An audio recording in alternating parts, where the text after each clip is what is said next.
Your dungeon master has placed you in a dreadfully precarious position. You're playing the most phenomenal game ever created. Your skin grows cold from your first glimpse at the enormous beast. It's a product of your imagination. Survival depends on a quick, decisive move. Your choices are limited. Stand and fight, or run. Use your lightning bolt. Victory is yours. Win the treasure. TSR Hobbies. Dungeons and Dragons games. Products of your imagination.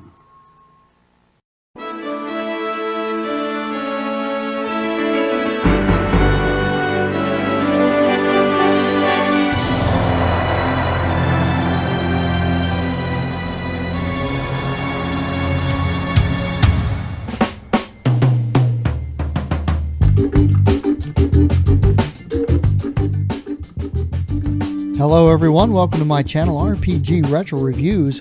I'm Captain Courageous and I review old school modules and games and try to give them a fun and informative analysis. This week, I'm keeping my Wayback Machine tuned to 1981 as I take a retrospective look at the Dave Cook edition of the Dungeons & Dragons Expert Set. This is part 2, as I've already done a retrospective on the companion volume to this work, the Moldvay edition of the D&D Basic Set, so you might want to check that out first or watch it after. It doesn't matter what order you watch these in. Before we begin, a few quick channel announcements. Last week I had the privilege of being a guest speaker on the Dungeon Masters Dojo podcast, and that edition of the podcast will be out on New Year's Day. A link for the Dungeon Masters Dojo is in the description. Also, I'd kindly ask, if you enjoy this content, please subscribe, give this a like, comment, and share, and consider becoming a patron, or alternatively, you could just send a tip through my PayPal tip jar. A link is in the description. Alright, let's get started. Simultaneously released in January of 1981 with the Basic Set, the Dungeons & Dragons Expert Set picks up where the Basic Set left off, taking characters from the 4th to the 14th level of play and greatly expanding the adventure possibilities by moving things out of the dungeon and into the wilderness. The organization of the Expert Set mirrors the Basic, with 9 parts from Introduction in Part 1 to the Special Adventure section in Part 9. In fact, the pages were meant to be cut apart and placed in a 3-ring binder, with the books themselves becoming 3-ring punched. However, I wouldn't recommend that you ever actually do this.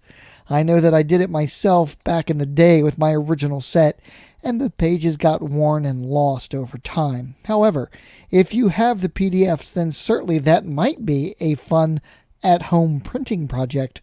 Though, as suggested in the index section, you will need to renumber and note the various changes in the index if you are feeling especially motivated.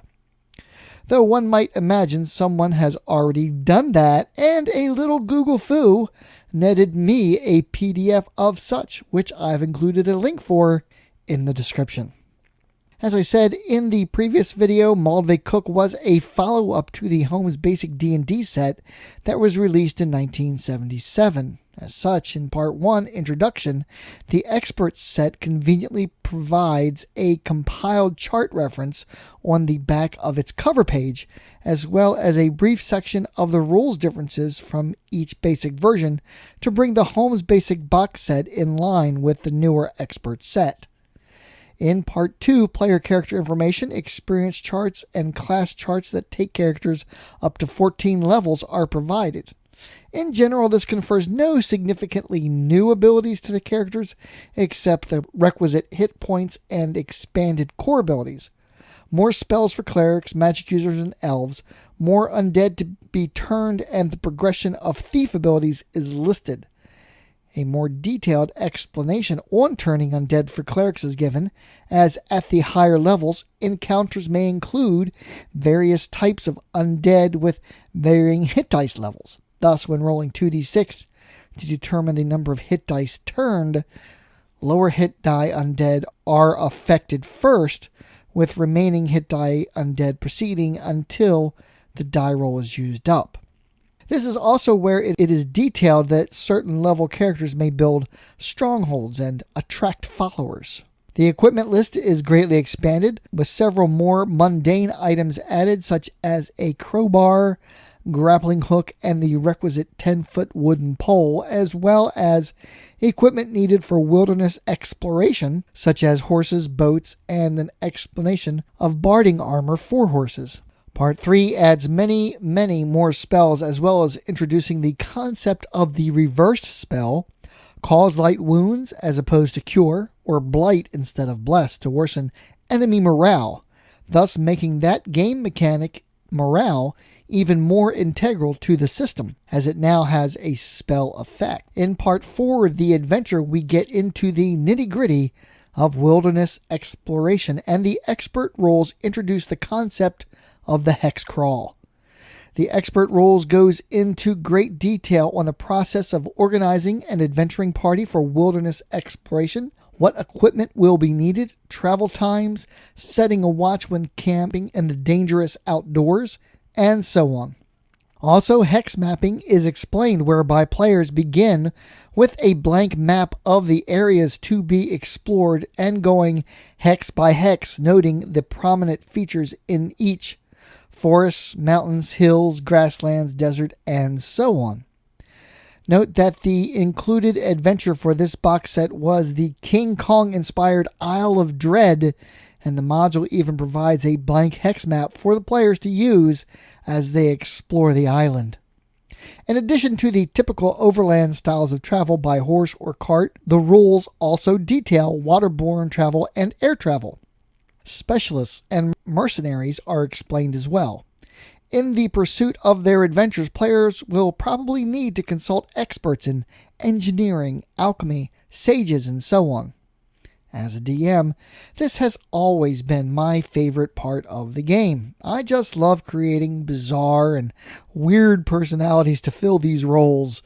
As I've gotten older, my ability to portray such individuals has greatly improved, as I've actually met many such specialists in real life, engineers and scientists, college professors and the like, and it's a lot of fun amplifying those personality quirks of people that I've met to create unique NPCs.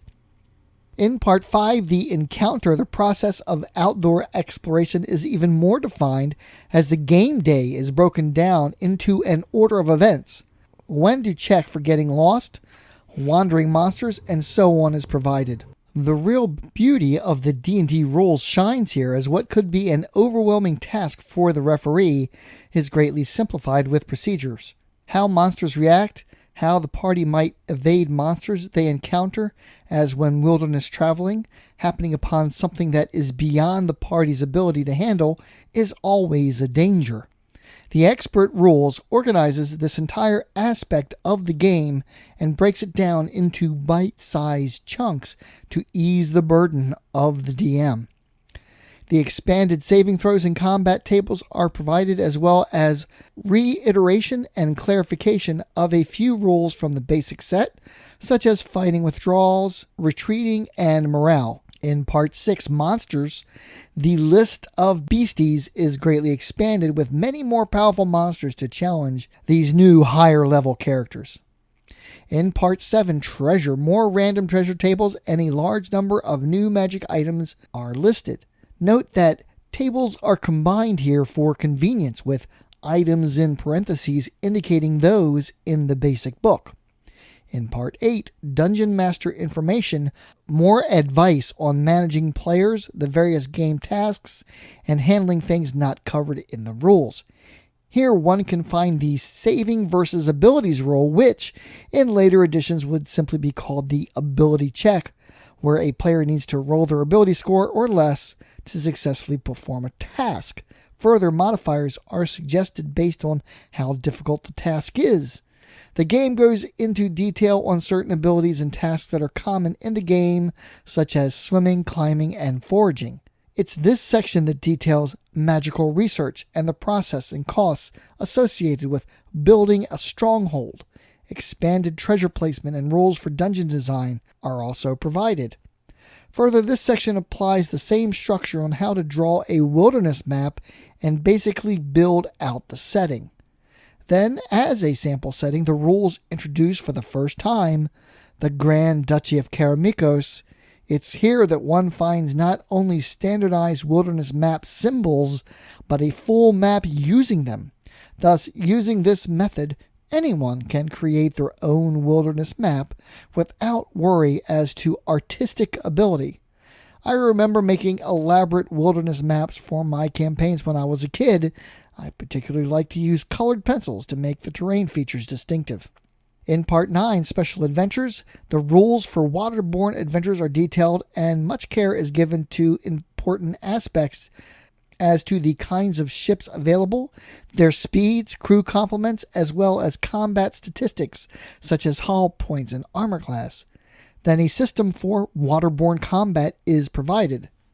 This advises the DM on how to handle visibility, surprise, and evasion, as well as the types of weapons that these crafts would be armed with, such as catapults and rams. This is only a 2-page section, but it certainly gives the DM some fun ideas and guidance on running some swashbuckling sea adventures. Finally, like the basic set, an index and a glossary is provided with some suggestions on how to redo the thing if the player elects to cut up the rulebooks and combine them, which, if you find yourself lucky enough to get your hands on original copies of these rules, I implore you not to do. Getting an original copy of the expert set is one of those things that the collector's market has made a bit expensive to acquire. With a good quality copy with the box and books in good shape and complete with dice, running well over $100 with some auctions. Fortunately, there are other options. Drive-Thru RPG has the Expert Set in PDF. As a side note, if you purchase the Expert Set PDF from Drive-Thru RPG, in addition to this just being a great scan, there is also a top-notch scan of TSR's 1981 catalog. Talk about a nostalgia trip. There's even a copy of the RPGA application postcard and the TSR survey that came in the box as well. For ease of use and quality, let me recommend the Pichu printing service. There's no fiddling with a buggy cover application like on Lulu. You just upload your PDF, and for about $10, you'll get a good high-quality copy. As you can see here, my basic set copy turned out quite nice. The website's layout is very easy to use with simple step-by-step instructions. This is based out of the UK, so it might take a couple of weeks to get your copy, and everything is metric measurement rather than the standard English measurements. If you order the 21 by 27.6 centimeter size, your copy will fit neatly into a TSR box. Shipping is also quite reasonable. If you select media mail, and certainly this option will allow you to play with replicas rather than messing up your originals, or net you these rules in print form without paying the extravagant prices asked for at auction. Just a side note, I am recommending you print your own personal copy from a legally acquired PDF. This January will mark the 40th anniversary of the release of the Moldvay Cook version of the Basic and Expert sets, and this rule set is still much beloved to this day. So much so that the OSR clones based on these rules are extremely popular. That begs the question as to why a supposed outdated rule set is still played by many and highly revered. Certainly one could claim it's nostalgia, and there's no doubt that a fondness for the good times experienced in our youth is a factor. However, nostalgia doesn't account for the fact that the OSR is 15 years on and going strong, that new players of recent additions are coming to the game, and that roles based off of older sets sell extremely well.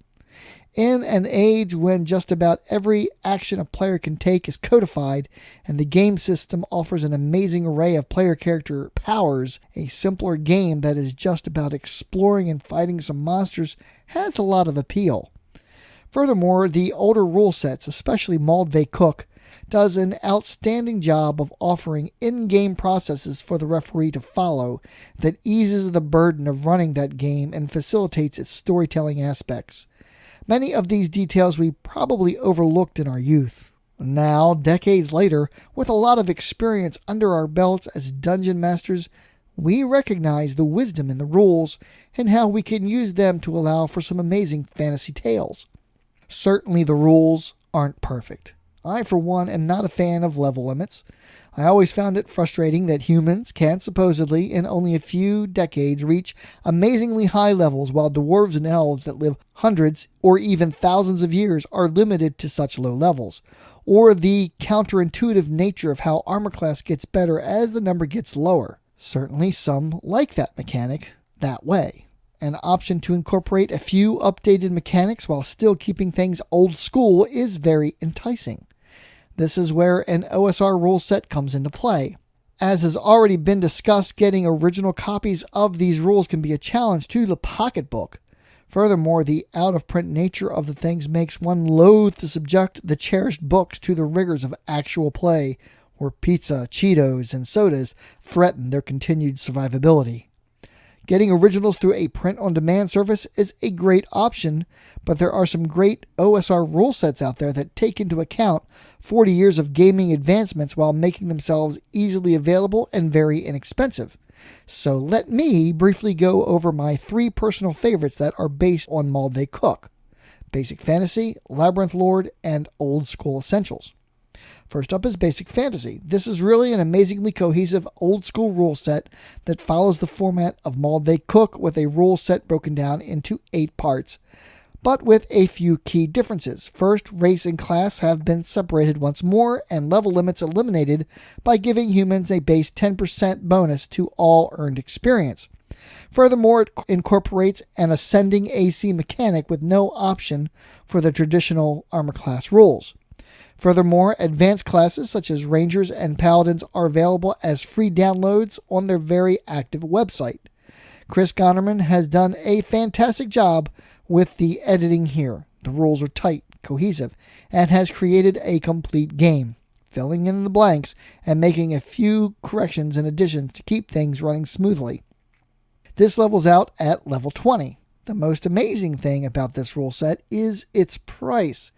Its print-on-demand copy can be purchased from Amazon for only $5, and if you are an Amazon Prime member, shipping is free. Drive-Thru RPG also offers this as a free PDF or PDF and print-on-demand softcover for $6.99. It even offers a hardcover option for $11.99. Next is Labyrinth Lord. This rule set is closer to Moldvay Cook than Basic Fantasy, maintaining race classes, level limits, and ascending armor class, as well as following the 8-part structure of the original rules. However, rather than taking character advancements to level 14 like Basic Fantasy, tops out at level 20. Furthermore, there are advanced game options that separate race and class again, offering 10 different classes, but maintains level limits for demi-humans. Labyrinth Lord uses descending armor class. The game has a ton of great artwork and is well organized. The print version of the game is $19.99 and the advanced game is $40.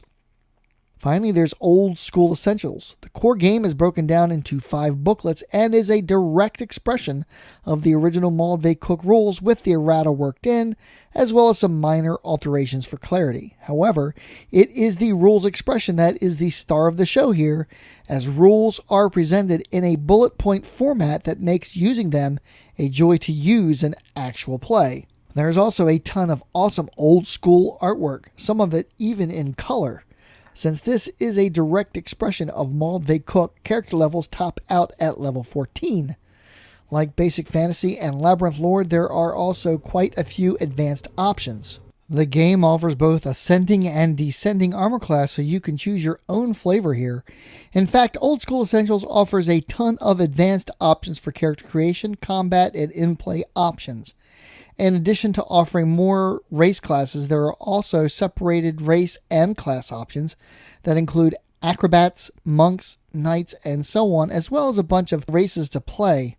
There are some outstanding options to eliminate level limits altogether, all of it using the clean, well-edited bullet point format. Of the 3, this is the most expensive to get into, with the core booklets and advanced options running over $50. However, this game is ideal for those who desire running an OSR game in a long-term campaign. While all of these rules are very good and you can have a ton of fun running a campaign with any of them, of the 3, Old School Essentials is my personal favorite, ticking off the core requirements for me: ease of use, organization, player character options, and slick integration of a few modern mechanics where it makes sense to do so. I've also done a full review on all of these rule sets above, and I've created a playlist dedicated specifically to Moldvay Cook-based OSRs I've previously reviewed, so please click the link above for more information. In closing, I'd like to say that Moldvay Cook D&D, while not perfect, was elegant in both design and structure, and provided a simple, easy-to-follow framework for introducing new players to the game and telling engaging fantasy tales. As I get older, I'm less and less concerned about overly sophisticated game mechanics and more concerned with just telling an exciting cooperative narrative. Yes, there is definitely a feeling of nostalgia here, but as I review the system with 40 years of gaming and life experience under my belt, I recognize a lot of things that my 14-year-old self didn't initially appreciate about the system when I first played it. My first ever game of D&D was when my friend Jim ran me through Keep on the Borderlands. I created a thief named LaSalle. I envisioned him as a swashbuckling Han Solo type. I remember rolling his stats and everyone at the table was impressed that I managed to get a 17 dexterity and that I would get a big bonus to my experience points. I didn't know what that meant, but it sounded cool. As I purchased my equipment, the other players who had already been through several game sessions with the Caves of Chaos regaled me with tales of their adventures. LaSalle died 15 minutes into the game when the other players suggested I should scout ahead since I was a thief and check for traps. Well, I found one. A pit 30 feet from the entrance of Cave A, and my thief LaSalle, who only had 3 hit points to begin with, didn't survive the fall. Those of us whose first experience with Dungeons & Dragons was through this rule set also experienced the cultural changes that went with it. The Satanic Panic was part of it, but so was opening up a comic book and reading a short ongoing D&D story illustrated by Bill Willingham that doubled as an advertisement for the game. There were TV commercials for Dungeons & Dragons, and we even had a Saturday morning cartoon. Through the game, we made new friends, many of whom we didn't realize at the time would be lifelong friends. The game exposed us to history, philosophy, and other hobbies like painting miniatures and terrain that continued to keep our imaginations vibrant. The renaissance of D&D over the last few years has been amazing for me personally, as I've made new friends and experienced all new adventures with them.